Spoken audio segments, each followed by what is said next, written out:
Hello, welcome back to Wednesday, or welcome to Wednesday. We haven't done this Wednesday before, but we have done a Wednesday together previously where we talk about visibility, speaking, content, your online presence, your digital disco, and speaking up, all of that great stuff. So today, I want to help you with credibility and becoming an easy yes.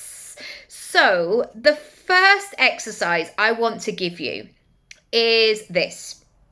People need to see you, hear you, experience you, and be able to put a face to the name, a name to the bio.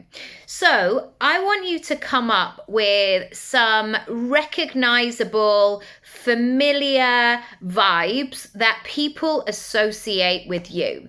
Now, you could do this through branding, through color, through the way that you start and finish your videos, from the themes that you do.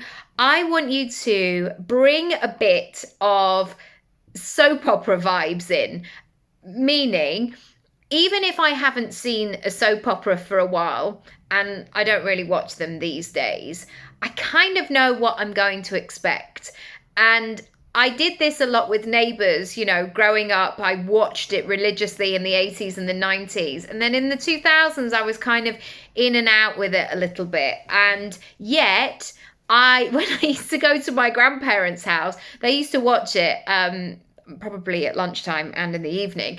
But we used to go and he would laugh and say, yeah, nothing really has happened. Toadie's still doing this.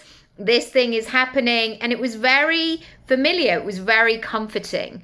I want you to think about your personal brand in that way. Not saying that it needs to be predictable or repeating itself, but just have that sense that we know you. We know what to expect.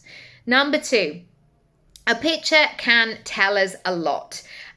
So we know automatically that there are people trolling out there who they've just got random digits as their username. They've got no picture.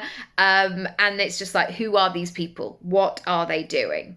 And a picture of you doing things, you speaking, you being live tells us so much. You bring us into your world. So I want you to think about that and make sure that we are seeing you in your brand.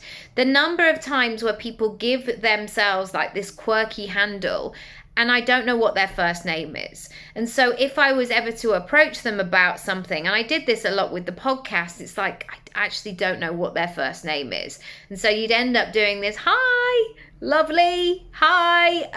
And you wouldn't put hi at so-and-so. So it's really important to add you in there. Number 3. The media requires it. It's part of your toolkit.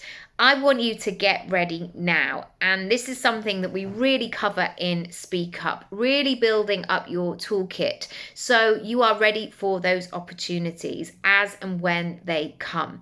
I want you to think about all of these things, your headshots, your videos, your CV, your bio. Is it all good to go?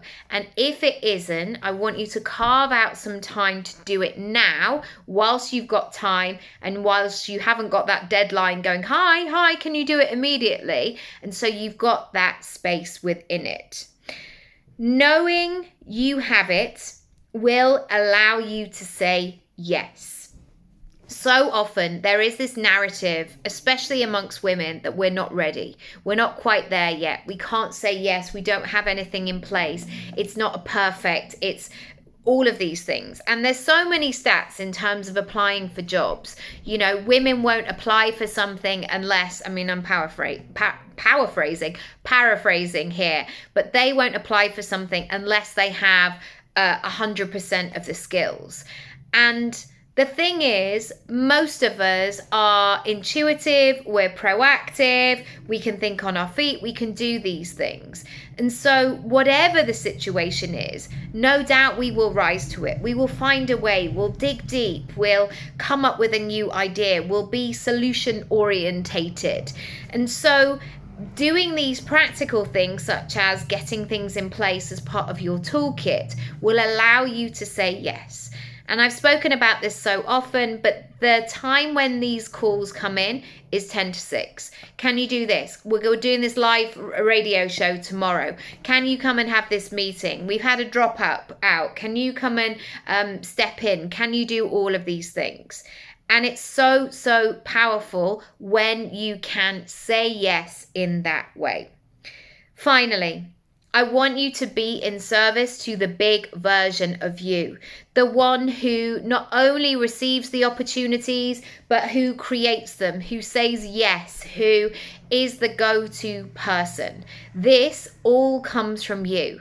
And yes, you might have a lucky break, or somebody might pluck you from obscurity and suddenly your world will open up. But I tell you what, the most popular thing that keeps people in the game, and I've listened to so many podcasts over time, are those people who are still in the game, who still put themselves up for things, who are still proactive, who are still passionate, who are still trying to connect the dots, who come up with ideas, who say, what if we did this? How about this? You don't hear about the people who just sit back and wait for the phone to ring and go, well, if somebody wanted me, then they'd call me. That doesn't happen. You have to be front and center of people's minds, ready to say yes. So I hope those practical things have helped today. If you want more help and support, I've got a brand new mini course called How to Become a Paid Speaker, even when nobody knows who you are. There's Speak Up, which is great as well, and your digital disco, all of which will be really useful in terms of your visibility and helping you every step of the way. Lots of love, and I'll see you next time. Bye.